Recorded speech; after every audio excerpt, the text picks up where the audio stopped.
Salam semuanya, kenalkan nama saya Jonathan Mangatur Valentino dengan NIM 2005540. Asal saya dari jurusan Pendidikan Sejarah, Fakultas Pendidikan Ilmu Pendidikan Sosial, Universitas Pendidikan Indonesia. Nah, di sini saya akan menerangkan kembali materi yang pernah Pak Sukap terangkan gitu di pertemuan PAK alias Pendidikan Agama Kristen Universitas Pendidikan Indonesia. Langsung saja, yang pertama yaitu materi mengenai Yesus Kristus. Siapakah Kristus atau Yesus? Dalam Markus 8 ayat 27 sampai 29, Yesus bertanya kepada murid-muridnya, "Siapakah aku ini?" Kemudian salah satu dari muridnya menjawab, ada yang mengatakan bahwa Yesus itu adalah Yohanes Pembaptis, ada juga yang mengatakan Elia, dan ada pula yang mengatakan seorang dari para nabi. Tetapi kemudian Yesus bertanya kepada murid-muridnya lagi, "Tetapi apa katamu, siapakah aku ini?" Lalu Petrus menjawab, "Engkau adalah Mesias." Tetapi apabila ditanyakan sebuah kisah siapakah Yesus gitu, Yesus Kristus merupakan seorang manusia biasa yang hidup di bumi 2000 tahun yang lalu. Yesus juga digambarkan menjadi seorang nabi, guru atau panutan bagi orang baik dan yang percaya menurut apa yang dikatakan di Alkitab. Nah, ditanyakan lagi, apakah yang menjamin bahwa kita sudah mengikut Tuhan? Karena kita sudah menemukan ajaran yang benar, yaitu agama Kristen. Di dalam Markus 8 ayat 29, Yesus berkata, "Tetapi apa katamu, siapakah aku ini?" Menurut kita, siapakah Yesus itu? Pertanyaan tersebut memang seperti terlihat simpel gitu, sepele, karena memang sering itu kalau misalkan orang menjawab tuh selalu sama alias mengutip dari buku. Ya, misalkan saja Yesus adalah seorang yang baik, Yesus adalah anak Allah, tapi ya seperti yang ada di kata di Alkitab. Nah, tapi kita tuh yang seharusnya menjawab pertanyaan seperti itu, apakah Yesus itu baik gitu, apakah Yesus anak Allah, harusnya menurut pandangan kita sendiri. Nah, kemudian lanjut dari ketuhanan Yesus sendiri. Yesus sendiri pernah menyatakan tentang ketuhanannya di dalam Yohanes 10 ayat 30. Nah, di situ dikatakan aku dan Bapa adalah satu. Kemudian di dalam Yohanes 14 ayat 9, orang yang sudah melihat aku sudah melihat Bapa. Dari kesimpulan tadi kita bisa menarik bahwa Yesus itu adalah wujud manusia dari Allah itu sendiri. Allah memang ingin mengenal kita sebagai manusia lebih dalam. Oleh karena itu, siapa yang percaya adanya Yesus, dia akan diselamatkan oleh Allah. Kemudian lanjut di dalam Yohanes 14 ayat 6, kata Yesus kepadanya, Akulah jalan dan kebenaran hidup. Tidak ada seorang pun yang datang kepada Bapa kalau tidak melalui aku. Lalu dalam Yohanes 13 ayat 13, Yesus berucap bahwa dia adalah seorang guru, sekaligus Tuhan yang tepat bagi murid-muridnya, dan memang benar apa yang diperkatakan Yesus itu. Kemudian di dalam Roma 10 ayat 9, jikalau kita mengaku dengan mulut kita bahwa Yesus itu ada, dan kita percaya di dalam hati kita bahwa Allah telah membangkitkannya, maka kita akan diselamatkan. Kemudian nubuat atau tanda-tanda tentang kedatangan Yesus. Kedatangan Yesus sendiri pada awalnya telah dinubuatkan atau diberitahukan sebelumnya. Dalam perjanjian lama kurang lebih terdapat nubuat tentang kehadiran Yesus. Dan semua butir tentang nubuat itu terjadi dengan tepat. Mukjizat-mukjizatnya, kata-katanya, kematiannya di atas kayu salib, kebangkitannya, dan kenaikannya ke surga, serta kedatangannya kembali, semua itu nyata dan memang telah disinggung jauh ya sebelum Yesus itu ada atau lahir. Dan itulah kehebatan dari Allah.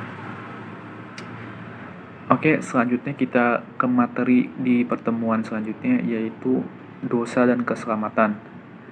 Keselamatan di dalam Yesus Kristus. Pertama, standar atau kriteria keselamatan adalah 100% sempurna dalam hal kebaikan. Permasalahan manusia yang ada, ketidakpastian, ketidakmampuan, kekecewaan, atau frustasi. Masalah paling terbesar dari semua itu adalah dosa. Solusinya dari tadi apa? Agama atau kepercayaan. Dilanjutnya, dalam Kejadian 1 ayat 26, manusia sendiri diciptakan segambar dan serupa dengan Allah. Sebelum manusia jatuh ke dalam dosa pertama kali oleh Adam dan Hawa, manusia hidup berdampingan dengan Allah di Taman Eden, tetapi hal itu tidak bertahan lama karena jatuhnya manusia ke dalam pencobaan. Selanjutnya, apa itu dosa? Dosa sendiri merupakan segala hal yang berbentuk keburukan dan bertentangan dengan kehendak Allah. Lalu misal ditanyakan, apakah bayi di dalam kandungan sudah berdosa sejak dalam kandungan?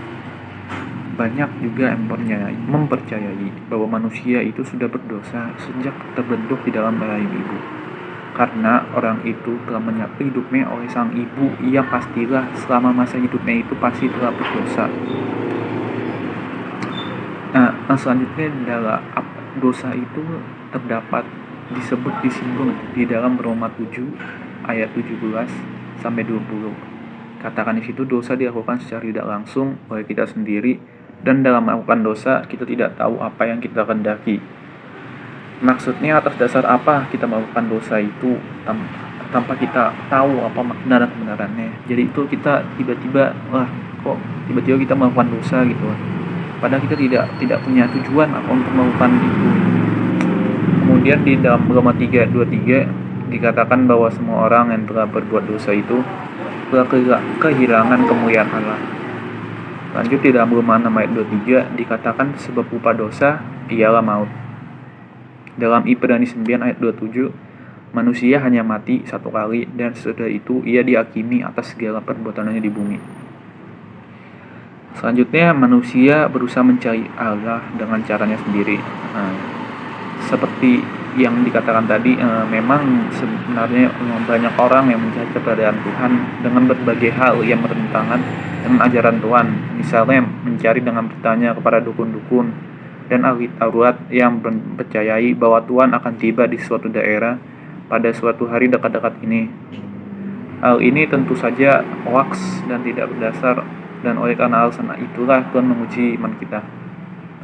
Di dalam Yesaya 64 ayat 6, kita ada seorang yang telah najis dan kotor karena dosa. Karena dosa itu semua manusia menjadi layu dan lenyap oleh kejahatan. Maksudnya, kenapa seperti itu? Ya karena akibat dosa membuat kita hidup kita tidak bermakna gitu. Kelamaan hidup kita itu penuh kegelapan, kotor, apa-apa yang kita lakukan tuh tidak benar, dan kita juga bisa mati secara perlahan akibat tindakan kita yang seperti itu. Selanjutnya, solusi dari perbuatan dosa. Di dalam Yohanes 3:16 kita harus percaya kepada Tuhan yang telah diutus oleh Allah untuk menyelamatkan manusia dari dosa atau kejahatan, karena apa yang ditularkan dan diajarkan oleh Yesus hal itu harusnya kita terapkan. Mengapa Yesus harus mati? Di dalam Galatia 3:13, Yesus telah menebus kita dari kutuk dan dosa. Yesus sendiri memikul salib dan disalibkan di salib yang dipikulnya itu. Salib sendiri melambangkan sebuah hukuman yang mengerikan, dan Yesus berani menanggung semua itu asalkan semua umat manusia dibebaskan dari kejahatan, kutuk, dan dosa yang diperbuatnya. Dalam Wahyu 3:20, manusia digambarkan akan selalu diterima oleh Yesus tanpa memandang apa yang kita berbuat selama kita hidup.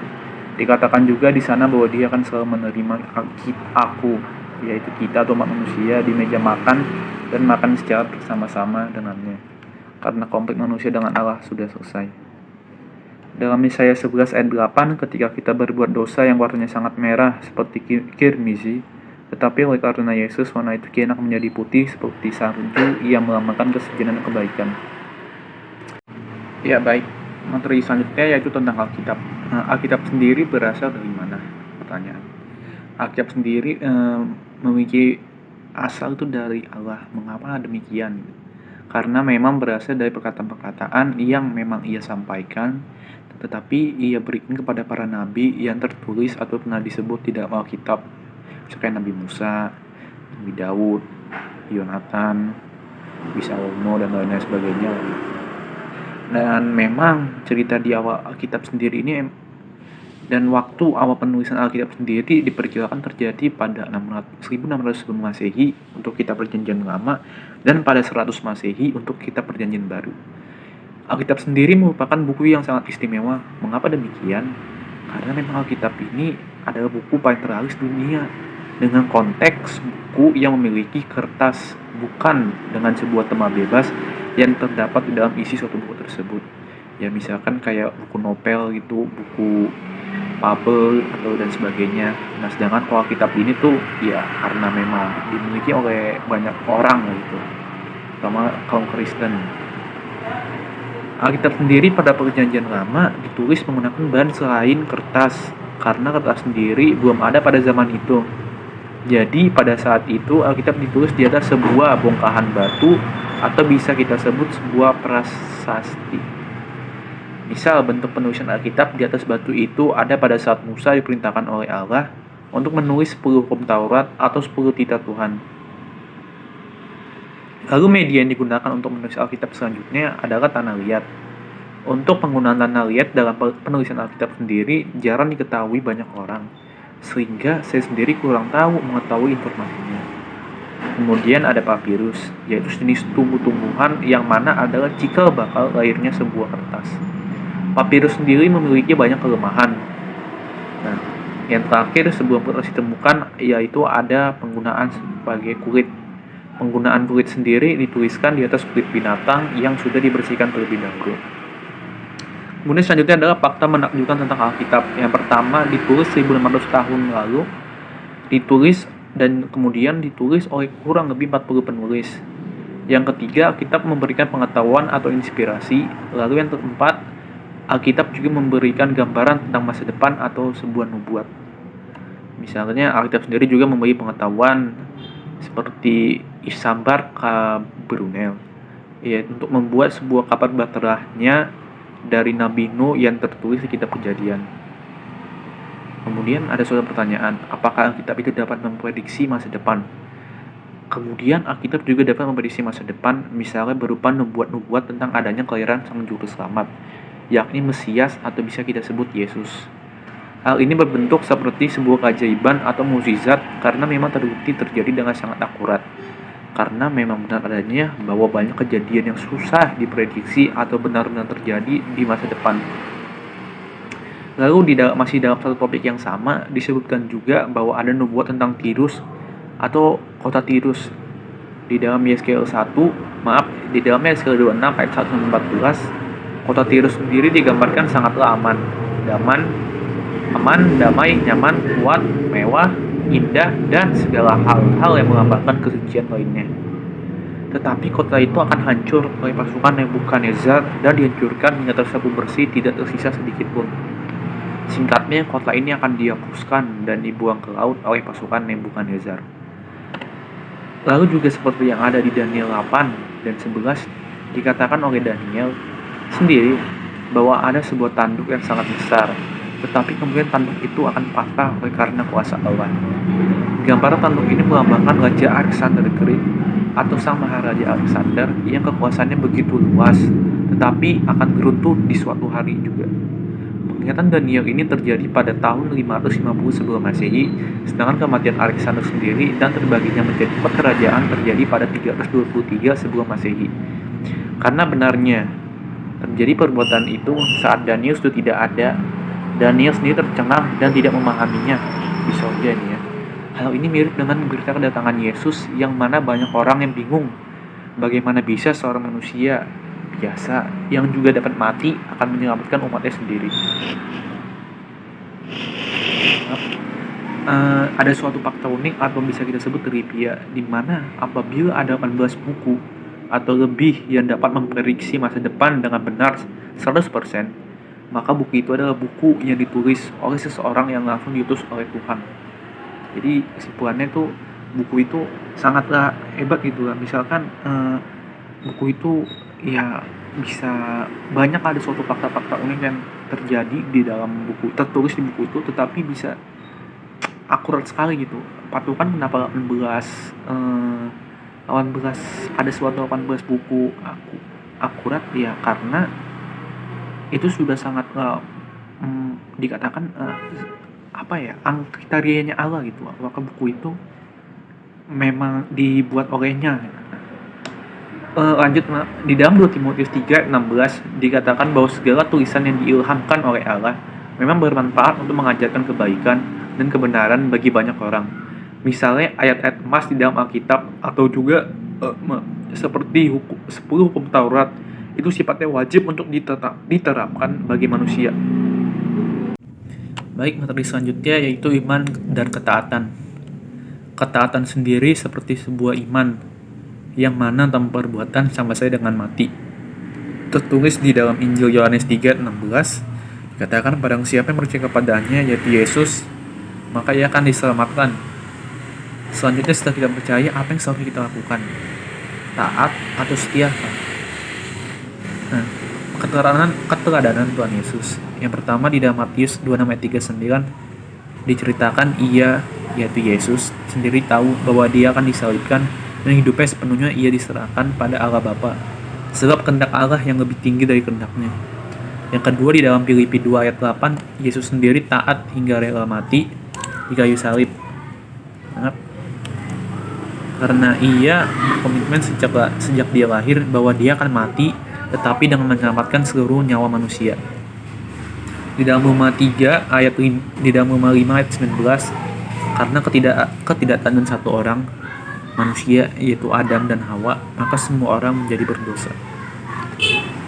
Manusia sendiri berdosa sejak Adam dan Hawa, dan itu turun menurun.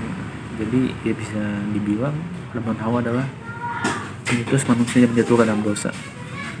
Indikator ketaatan.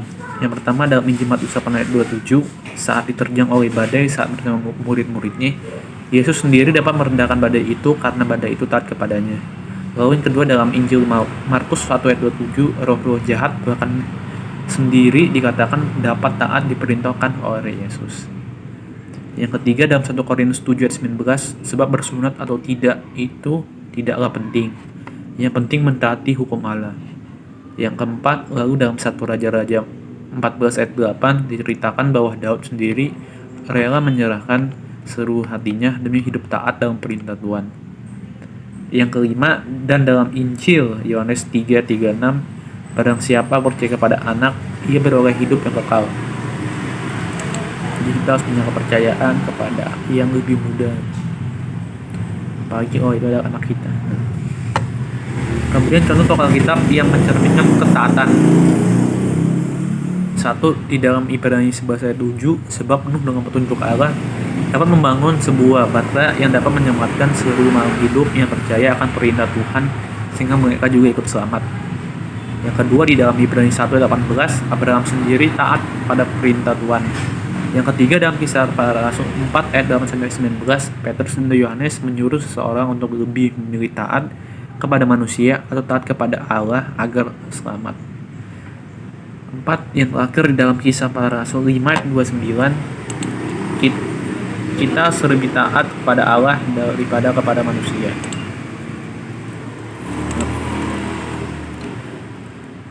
Lalu ada kerinduan Allah sendiri di dalam di dalam Alkitabnya itu di dalam Injil Matius 22:37. Kasihinilah Tuhan Allahmu dengan segenap hatimu dan dengan segenap jiwamu dan dengan segenap akal budimu. Yang kedua dalam Injil Matius 21 ayat 28-32. Kasihinilah manusia sama seperti mengasihi dirimu. Oke, selanjutnya kita ke materi di pertemuan kelima, yaitu Purpose 8:1-2. Apa tujuan kita hidup di dunia ini? Segala sesuatu diawali oleh Allah karena Allah memang ingin kita ada, dan juga Allah ingin kita hidup sesuai dengan keinginannya. Bagaimana cara menemukan tujuan hidup kita? Kita dapat menemukan identitas dan tujuan melalui hubungan dengan Tuhan Yesus, yaitu berspekulasi atau spekulation. Tuhan telah lebih dulu memikirkan kita jauh sebelum kita memikirkannya. Tuhan telah merancang kehidupan kita. Kita dapat memilih karir, pasangan hidup, hobi, dan hal-hal lainnya, tetapi kita tidak bisa memilih tujuan hidup kita. Ini disebut pewahyuan atau revelation. Tujuan hidup kita itu sesuai dengan tujuan Allah yang lebih besar dari apa yang kita pernah pikirkan sebelumnya. Kita bukanlah suatu kebetulan diciptakan. Tuhan sudah memikirkan kita jauh sebelum kita ada. Tuhan menjadikan kita dengan suatu maksud, yaitu untuk tujuannya. yaitu untuk kebahagiaannya.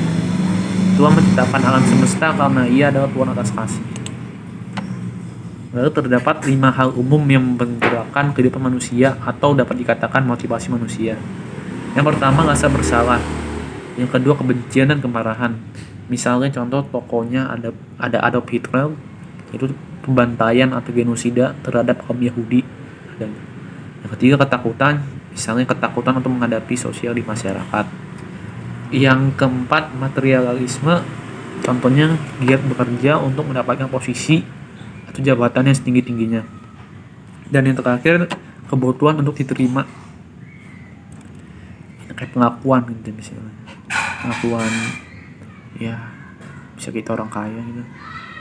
Lalu manfaat dari kehidupan yang digerakkan oleh tujuan. Yang pertama, mengenali tujuan kita, memberikan arti pada kehidupan kita. Yang kedua, mengetahui tujuan kita, menyederhanakan kehidupan kita. Yang ketiga, mengetahui tujuan kita, memberikan fokus pada kehidupan kita. Yang keempat, mengetahui fokus kita akan memotivasi kehidupan kita. Yang kelima dan terakhir, mengetahui fokus kita akan menyiapkan kita untuk menghadapi kekalahan. Lanjut, tujuan Allah untuk hidup kita, made to last forever, yaitu diciptakan untuk kekekalan. 1. Di dalam Pengkhotbah 3:11 dikatakan Ia membuat segala sesuatu indah pada waktunya, bahkan Ia memberikan kekekalan dalam hati mereka. Tetapi manusia tidak dapat menyelami pekerjaan yang dilakukan Allah dari awal sampai akhir. Yang kedua, kekekalan hanya menawarkan 2 pilihan, yaitu neraka atau surga. Yang ketiga, hidup dalam terang kekekalan, seeing life from God's views, memandang kehidupan dari sudut pandang Tuhan. Ada 2 metafora dari Alkitab yang mengajarkan pandangan Tuhan terhadap kehidupan, yaitu pertama, 1. Kehidupan di bumi adalah sebuah ujian. Yang kedua, kehidupan di bumi adalah sebuah kepercayaan. Jadi, life is a temporary assignment, yaitu hidup adalah penugasan sementara. 1. Hidup itu ada sangat tersingkat. 2. Bumi hanya tempat tinggal sementara. Lalu di pertemuan selanjutnya, pada pertemuan ke-6, kita masuk ke materi purpose statement life, tapi part 3 dan 4. Alasan untuk segala sesuatu. Hidup kita sendiri didedikasikan untuk kemuliaan Tuhan, sebab itulah pencapaian terbesar dalam hidup. Lalu ada pertanyaan, bagaimana mendatangkan kemuliaan bagi Tuhan? Ya, kita itu bisa melakukan yang pertama, yaitu menyembahnya Dia, lalu mengasihi orang percaya lainnya. 3. Menjadi seperti Kristus terang. 4. Melayani orang lain. 5. Memberitahukan orang lain tentang adanya Dia. Kalau Yesus itu nyata. Untuk apakah kita hidup? Pertanyaan.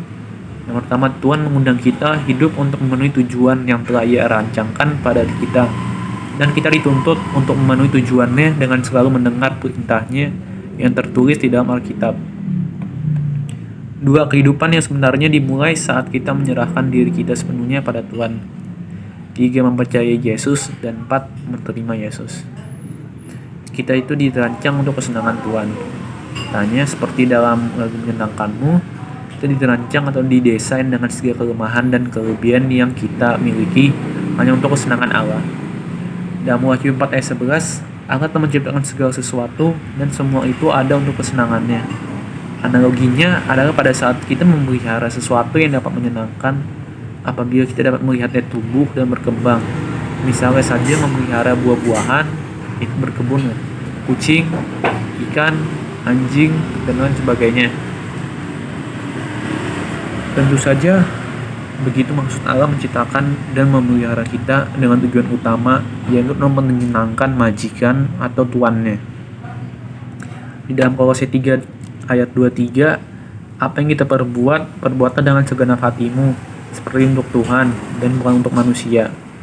Maksudnya adalah setiap hal atau kegiatan yang kita lakukan setiap harinya haruslah kita lakukan dengan serius dan bersungguh-sungguh dengan segenap hati kita, seperti saat menyerahkan hati kita pada Tuhan atau saat sedang beribadah. Ada pertanyaan, apa yang membuat Tuhan tersenyum? Yang pertama, jika kita lebih mengasihi Dia. Yang kedua, jika kita percaya sepenuhnya kepadanya. Yang ketiga, jika kita taat padanya dengan sepenuh hati. Yang keempat, jika kita terus memuji dan bersyukur padanya. Dan yang kelima, jika kita memakai kemampuan kita sendiri. Inti dari penyerahan ditambah dengan percaya akan menghasilkan penyembahan. Tiada orang yang mengalami penyesalan dalam penyembahan kepada Tuhan. Bagaimana cara menjadi sahabat karib Tuhan? Yaitu dengan pertama doa membuat kita dapat berbicara pada Tuhan. Lalu yang kedua meditasi membuat Tuhan yang berbicara kepada kita. Bagaimana mengembangkan persahabatan dengan Tuhan? Yang pertama, menghargai apa yang Tuhan hargai. Yang kedua, menginginkan persahabatan dengan Tuhan lebih dari apapun yang lain. Penyembahan yang menyenangkan Tuhan, contohnya yaitu tepat, autentik, segenap, akal budi, dan praktis. Nah, yang terakhirnya, apabila Tuhan terasa jauh, yang harus kita lakukan adalah satu, katakanlah pada Tuhan. Katakanlah pada Tuhan apa yang Anda rasakan saat itu. Yang kedua, pusatkan perhatian pada Tuhan sebenarnya. Yang ketiga, percaya bahwa Tuhan akan menepati janjinya. Dan yang terakhir, ingat apa yang telah Tuhan lakukan terhadap Anda selama Anda hidup. Oke, selesai. Terima kasih atas materi yang dapat saya sampaikan untuk TS PLK semester 4 ya nih, semester 2. Salam, Tuhan Yesus memberkati.